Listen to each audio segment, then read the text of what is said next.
할렐루야.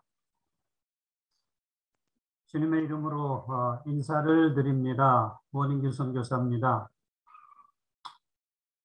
아브라함의 발자취를 따라서 본토 친척 아비집을 떠나서 열방 가운데서 참 수고하고 애쓰시는 모든 선교사님 주님의 이름으로 축복합니다.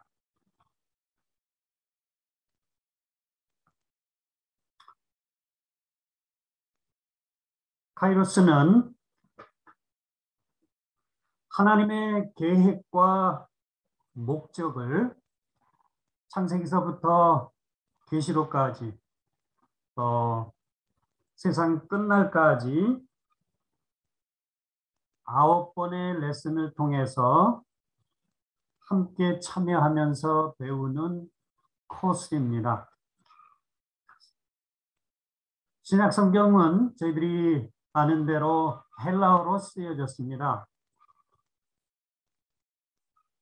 신약 성경의 시간을 나타내는 단어가 헬라어로 2개가 있습니다. 하나는 크로노스이고 또 하나는 카이로스입니다. 카이로스라는 단어가 신약 성경에 한 86번 정도 나타나고 있습니다. 그 중에 하나를 소개한다고 하면 요한복음 11장 6절입니다. 요한복음 11장 6절에 나사로가 병들었다 함을 들으시고 예수님께서 그 계시던 곳에서 이틀을 더 유하셨다, 이렇게 성경은 말하고 있습니다. 예수님이 사랑하는 자 나사로가 병들었을 때 그 누이 2명이 사람을 보내서 예수님을 초청했지만 예수님께서는 이 말씀을 들으시고 바로 가시지 않고 계시던 곳에서 이틀을 더 유하시고 나중에 나사로에게 도착했는데 그때는 나흘이 지나서 4일이 지나서 이미 나사로는 무덤에 있었다고 성경은 말하고 있습니다. 하나 저희들이 생각해 볼 것은 사랑하는 나사로가 병들어서 누이들이 초청을 했는데 왜 예수님께서 바로 가시지 않았을까라는 점입니다. 바로 이것이 예수님은 이 땅에 사실 때 물론 크로노스라는 그런 일반적인 시간의 개념 가운데 사셨지만은 그 크로노스라는 시간 가운데서 또 다른 하나님의 시간, 하나님의 기회를 따라서 사셨다라는 것을 저희들에게 보여주고 있습니다. 하나님의 시간, 하나님의 때가 되어서 이틀이 더 지나서 그때서야 나사로가 살고 있는 베다니로 주님께서 향하셨던 것을 저희들이 볼 수가 있습니다. 그곳에 도착하셔서 단지 병들었던 나사로를 고치는 것이 아니라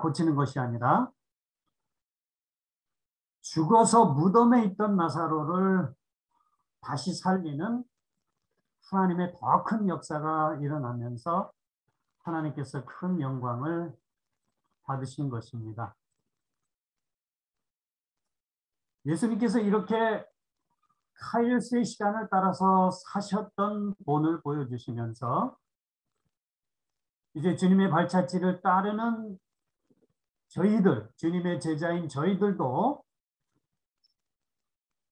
우리 안에 내주하시면서 우리를 세밀하게 인도하시는 성령님의 인도를 잘 따라가면은 저희도 예수님께서 카이로스의 시간을 따라 사셨던 것처럼 카이로스의 삶을 살 수 있다라는 것입니다.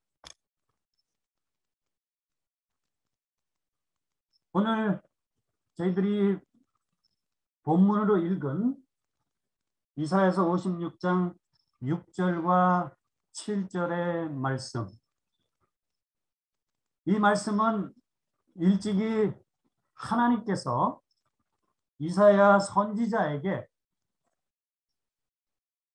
내가 어떤 이방인이라도 기쁘게 그들을 내 집에 받을 것이라는 하나님의 약속을 말씀해 주신 내용입니다. 하나님의 집, 성전에 관한 말씀입니다. 오늘 말씀을 나누는 이 성전이라는 것은 카이로스 코스 중에 한 7번 정도의 디보션이라는 것이 있습니다. 굉장히 파워풀하고 코스에 참석하는 사람이 무언가는 결단을 해야 되는 아주 중요한 경건의 시간입니다. 그리고 성전은 그 7개의 디보션 중에 하나입니다. 오늘 그 내용을 제가 잠시 우리 선교사님들과 함께 나누려고 합니다. 예수님께서 살아계실 때 예루살렘에 도착하셔서 성전에 들어오셨습니다.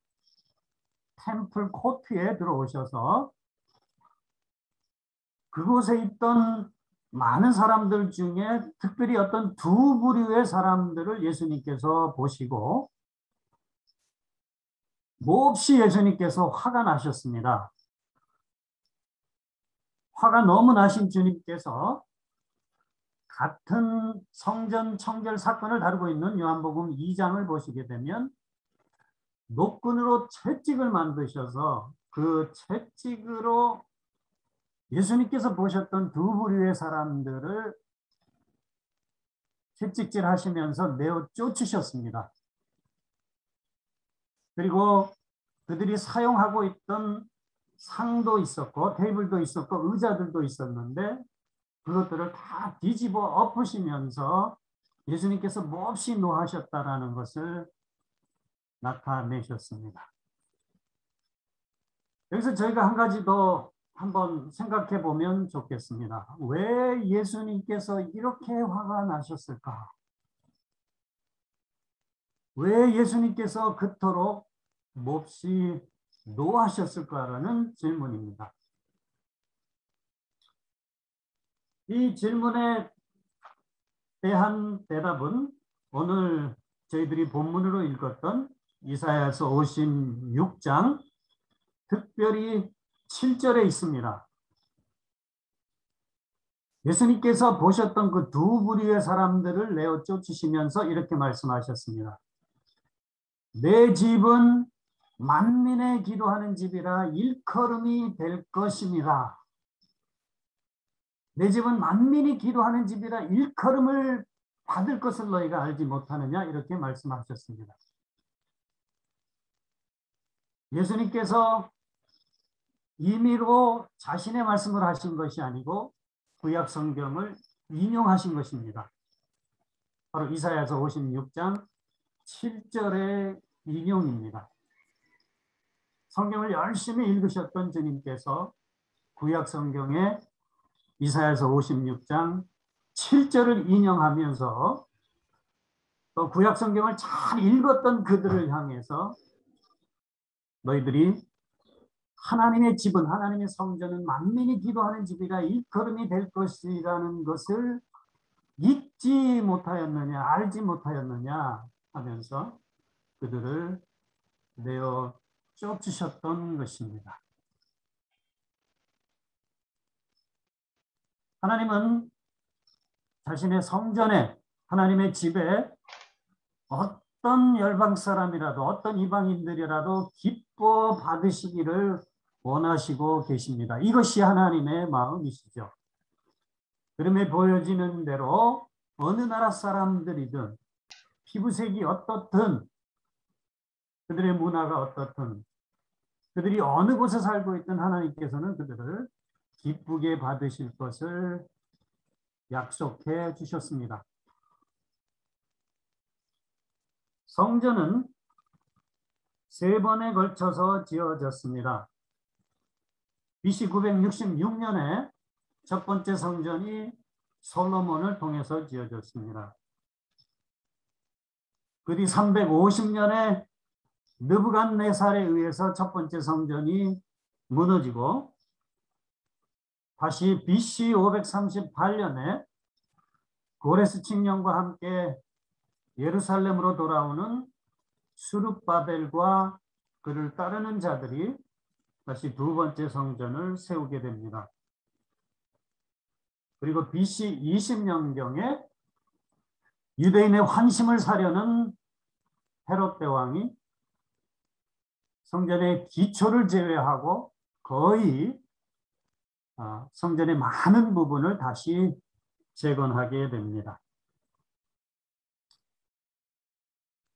세 개의 성전 중에 특별히 첫 번째로 지어졌던 솔로몬 성전, 열왕기상 8장 41절에서 43절을 보시게 되면 솔로몬이 많은 수고를 하면서 성전을 짓고 이제 이 성전이 다 맞춰졌을 때, 성전 건축이 다 맞춰졌을 때 이 성전을 하나님께 봉헌하는 장면이 나옵니다.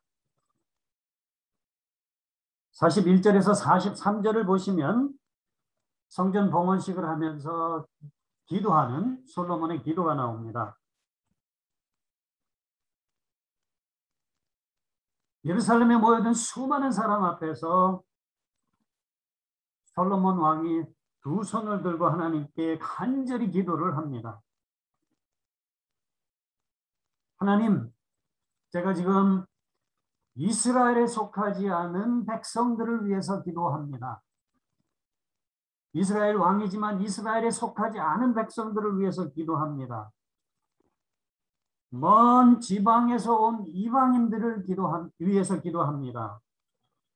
그들이 행여나 하나님의 광대한 이름, 능하신 손, 그리고 펴신 팔의 소문을 듣고 이곳까지 와서 예루살렘까지 와서 제가 건축한 이 전에서 그들이 기도하거든 하나님 하늘에서 그들의 기도를 들으시고 들으신 대로 이루어 주시옵소서. 그들의 기도를 응답해 주셔서 그 먼 곳에서 온 이방인들이 그들의 기도를 들으시는 분이 그들이 그동안 섬겨왔던 이방신들이 아니고 바로 그들의 기도에 지금 응답해 주시는 살아계신 하나님인 것을 그들로 하여금 깨닫게 하시고 그들이 살아계신 하나님을 체험한 이후에는 그들의 땅에 돌아가서 그 하나님에 대해서 다시 증거할 수 있도록 하시고 이 일을 통해서 땅의 만민이 주를 경외하는 일이 일어날 수 있도록 하나님 역사해 주시옵소서. 솔로몬이 이렇게 기도했습니다. 기도만 이렇게 했을 뿐 아니라 실제적으로 하나님께서 알려주신 성전을 세우면서 이 이방인들이 먼 곳에서 예루살렘에 왔을 때 그들이 설 수 있는 곳, 그들이 하나님께 예배할 수 있는 공간을 솔로몬 왕이 할애를 했습니다. 이 이방인을 위한 공간은 솔로몬 성전, 스룹바벨 성전, 그리고 헤롯 성전에도 동일하게 배려가 되어져 있었습니다. 이 공간을 이방인의 뜰이라고 이야기를 합니다. 물론 직접적으로 이방인의 뜰이라는 명칭은 성경에 나오질 않습니다. 바깥뜰입니다. 그러나 이 바깥뜰은 유일하게 이방인들이 서서 그곳에서 하나님께 기도하고 예배할 수 있는 공간이라는 것입니다. 이방인의 뜰의 모습을 다시 한번 랜드스케이프로 한번 보시도록 하겠습니다.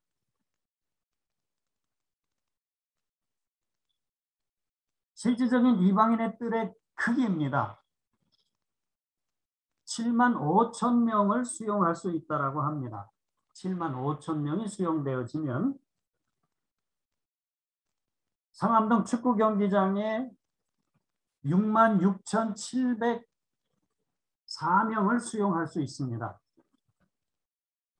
거의 상암동 축구 경기장의 크기이거나 아니면 그보다 조금 클 만큼 상당히 큰 크기의 이방인의 뜰의 모습을 저희들이 볼 수 있습니다. 그런데 문제는 바로 이 이방인들이 서서 예배하고 하나님께 예배할 수 있는 이 공간을 바로 예수님께서 보셨던 그 두 부류의 사람들이 차지해버렸다는 겁니다. 그것을 보신 예수님께서 너무나 노하시면서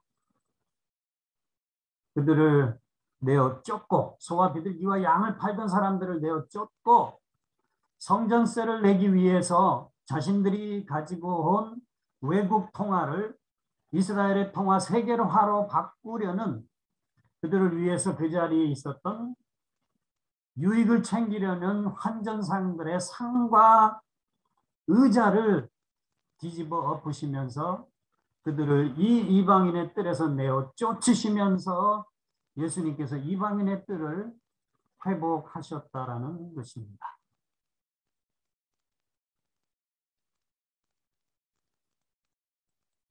주님이 보셨던 소와 비둘기와 양을 팔던 동물 파는 사람들, 애니멀 밴더들,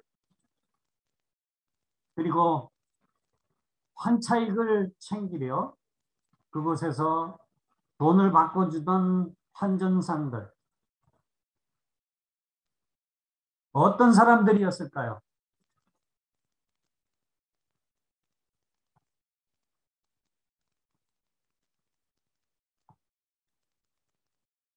그들은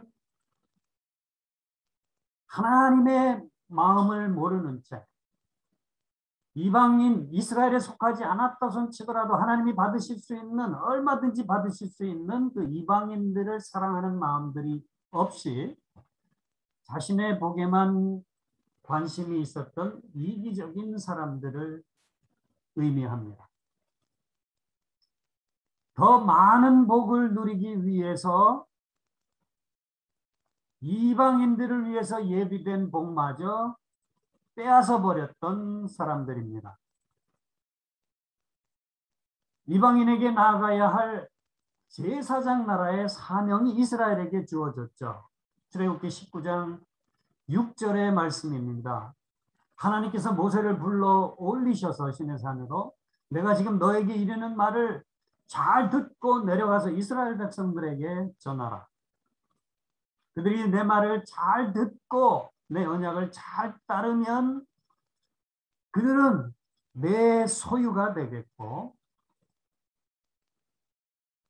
내가 그들을 제사장 나라로 삼아서 내 나라를 새롭게 세우겠다라는 하나님의 사명을 받은 제사장 나라인데, 이 제사장 나라의 사명을 망각하고 저버리고 오히려 그 이방인들이 하나님께 나오는 것조차 막았던 유대인들의 모습을 이곳에서 볼 수가 있습니다. 자, 이 이방인의 뜰을 빼앗았던 동물을 팔던 자들, 환전상들, 이들을 생각할 때 어떤 마음이 드시나요? 야, 참 이기적인 사람들이다. 참 못됐던 사람들이다. 라는 생각이 들 수도 있겠죠. 저는 오늘 아침에 저와 사랑하는 선교사님들이 오늘날의 교회는 어떤지 한번 함께 생각해 볼 수 있는 시간을 갖기를 원합니다. 오늘날의 교회는 이 소와 비둘기와 양을 팔던 사람들과 정말 다른가? 하나님의 교회는 돈을 바꿔주면서 환차익을 챙기던 이방인의 뜰을 차지하고 있었던 환전상들과 얼마나 다른가 하는 점입니다. 고린도후서 6장 16절을 보시게 되면 하나님의 교회는 하나님의 성전이라고 말을 하고 있습니다. 우리는 살아계신 하나님의 성전이라 내가 저희 가운데 거하며 나는 저희의 하나님이 되고 저희는 나의 백성이 되리라. 선교사 바울은 자신이 세운 고린도 교회의 성도들에게 편지를 보내면서 고린도전서 3장 16절에서 너희가 하나님의 성전인 것과 하나님의 성령이 너희 안에 거하는 것을 알지 못하느냐라고 물었습니다. 하나님의 교회는 성전입니다. 하나님의 교회가 성전이라고 하면 하나님의 교회는 마땅히 만민이 기도하는 집이 되어야 합니다. 하나님의 교회가 성전이라고 하면은 어떤 사역을 하든지 그 사역의 중심 가운데 만민을 배려하는 마음이 자리 잡고 있어야 합니다. 오늘날 전 세계에 있는, 오늘날 한국에 있는 하나님의 교회가 진정으로 만민이 기도하는 집일까요? 정말 만민이 기도하는 집인지 이방인의 뜻을 간직하고 있는지를 알 수 있는 몇 가지 가늠자들을 살펴보겠습니다. 몇 가지 지표들이 있습니다. 첫 번째 지표는 마태복음 6장 21절. 모든 사람들이 놀랄 만큼 위대한 가르침을 베푸셨던 예수님. 예수님의 가르침 산상수훈 중에 한 부분이죠. 주님은 너의 보물이 있는 그곳에 너의 마음도 있느니라고 정확하게 말씀을 해주고 계십니다. 그래서 먼저 재정이라는 가늠자를 통해서 오늘날의 교회가 정말 이방인의 뜻을 간직한 교회인가, 만민이 기도하는 집인가를 살펴봅니다. 보시는 도표는 월드 크리스찬 데이터베이스에서 만들어낸 자료입니다. 전 세계의 그리스도인들이 소유하고 있는 인컴을 100이라고 할 때 100이라는 인컴 가운데서 98.1%를 대다수의 그리스도인들이 자신들을 위해서 사용한다라는 것입니다. 하나님의 교회가 만민을 위한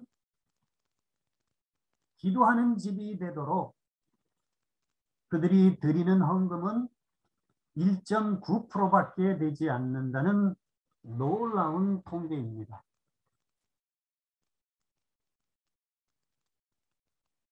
또 하나는 만민을 위한 기도하는 집이 되어야 되는 교회가 가지고 있는 재정을 100이라고 할 때 그 재정을 어떻게 사용하고 있는가를 보여주는 통계입니다.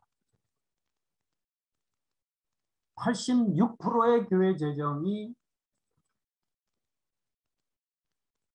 이방인들과는 상관없이 교회 자체를 위해서 쓰여지고 있습니다. 그리고 13%의 재정만이 주님이 우리에게 분부하신 모든 족속을 제자 삼는 일을 위해서 쓰여지고 있습니다. 87대 13입니다. 이 모습을 보더라도 오늘날의 교회는 아직 만민이 기도하는 집이 되지 못하고 있습니다.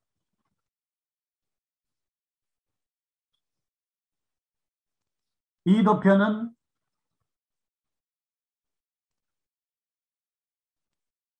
www.ethne.net에서 발췌한 통계입니다.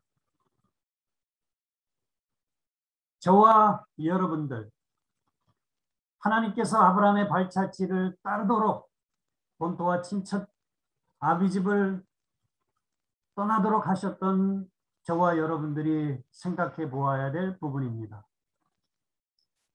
선교사의 분포도입니다. 보시면 80%의 선교사들이 이미 전도된 지역에서 사역을 하고 있습니다. 선교지이기는 하나 최소 전도 종족들이 살고 있는 전방개척 선교지는 아니고 전도된 지역에서 80%의 선교사님들이 사역을 하고 계신다는 통계이고요. 5분의 1의 하나는 20%의 선교사님들만이 정말 최소 전도 종족들이 살고 있는 그리스도의 이름이 전해지지 않은 곳에서 사역을 하고 있는 모습을 저희들이 보게 됩니다.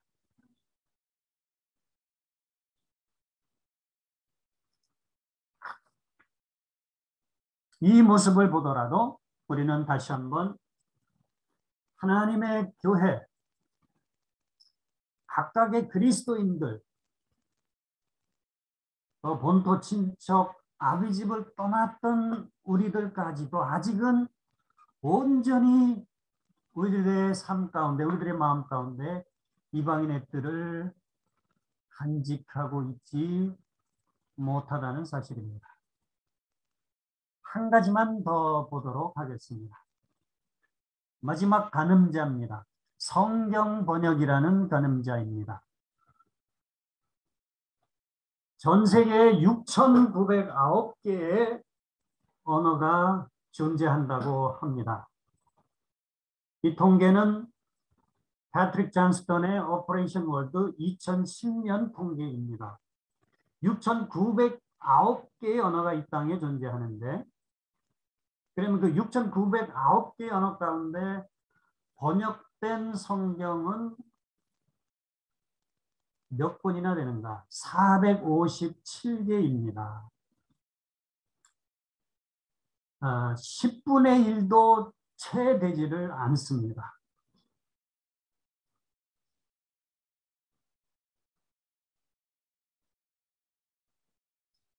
구원은 믿음으로 말미암는 거죠.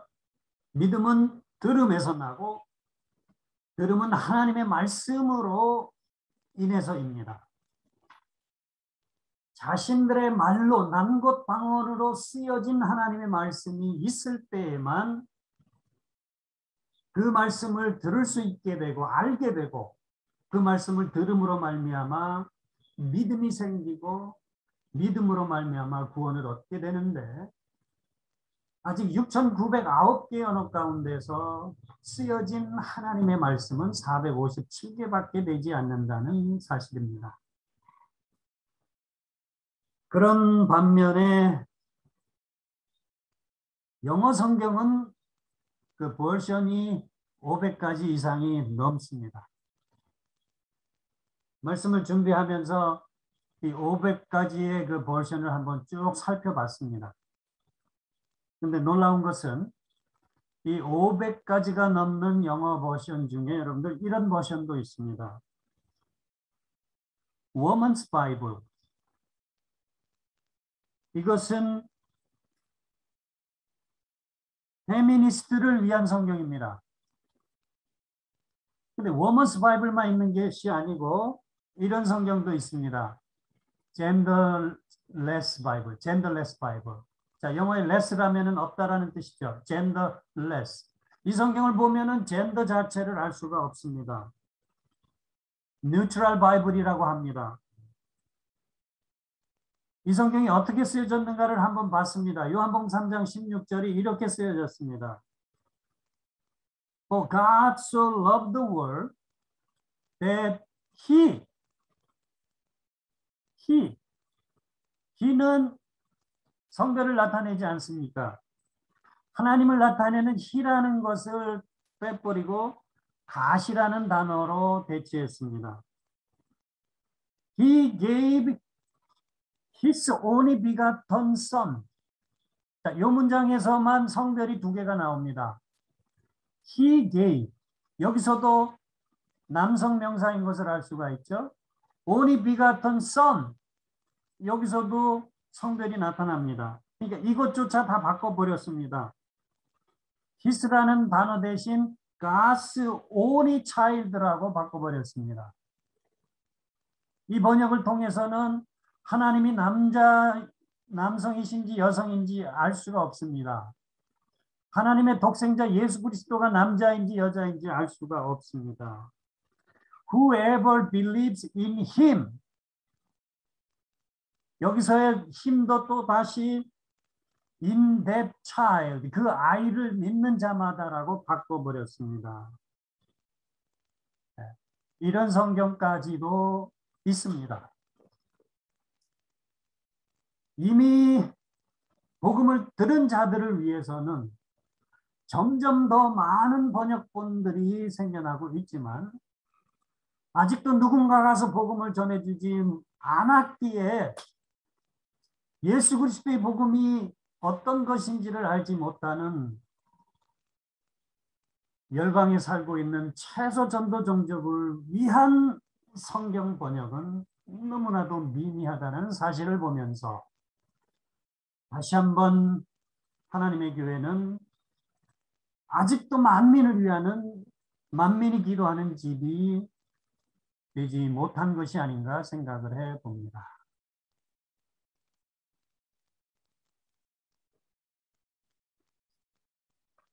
저희 카이로스 사역자들에게 잘 알려진 마릴린 라슬로라는 미국 선교사가 있습니다. 지난 9월 9일 저희 카이로스 사역자들에게는 좀 슬픈 날이었습니다. 이 마릴린 선교사님이 88세의 일기로 하나님 나라로 부름을 받았습니다. 이 마릴린 선교사는 파푸아뉴기니아에 살고 있는 하우나 종족들을 위해서 평생을 그들에게 성경을 선물하고 싶어서 헌신했던 여성 선교사입니다. 온 삶을 헌신해서 마침내 이 하우나 종족들을 위한 샘픽 이완어 성경이 쓰여졌고 이 성경이 그들 하우나 종족들에게 전달되었습니다. 이 성경이 그들의 말로 번역되고 인쇄되어서 배에 실려가지고 하우나 종족들이 살고 있는 그곳에 도착했을 때 그들이 감격하던 모습이 지금도 눈에 생생합니다. 하나님의 말씀이 도착했다. 우리도 하나님의 성경을 가지고 있다. 춤추며 기뻐하던 하우나 종족들의 모습입니다. 마릴린 라슬로 선교사가 이렇게 일생을 하나님께 드릴 수 있었던 것은 바로 그 마음 한편에 이방인의 뜰이 간직되어 있었기 때문입니다. 이 마릴린 선교사의 마음 가운데 사도적 열정이 있었기 때문에 그렇습니다. Apostolic passion. 사도적 열정은 이런 겁니다. 열방 가운데서 그리스도가 경배만 받을 수 있다고 하면은 나는 어떤 희생과 어떤 고난도 감수하겠다라는 마음. 이것을 사도적 열정이라고 이야기를 합니다. 오늘 새벽 시간에 함께한 사랑하고 존경하는 선교사님들 함께 기억할 수 있기를 원합니다. 하나님의 교회는 만민이 기도하는 집이 되어야 합니다. 저와 여러분들 마음 가운데 이 마릴린 선교사가 가졌던, 사도 바울이 가졌던, 예수님이 가졌던 사도적 열정이 우리들 마음 가운데 항상 있기를 소망하면서 다시 한번 선교사님들을 주님의 이름으로 축복하면서 말씀을 맺습니다. 기도하겠습니다.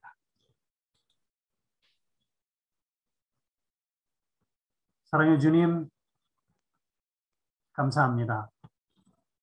이한 새벽에 열방 가운데서 주님께서 부르셔서 생명 내걸고 수고하시는 선교사님들 한 분 한 분 주님 축복해 주시옵소서.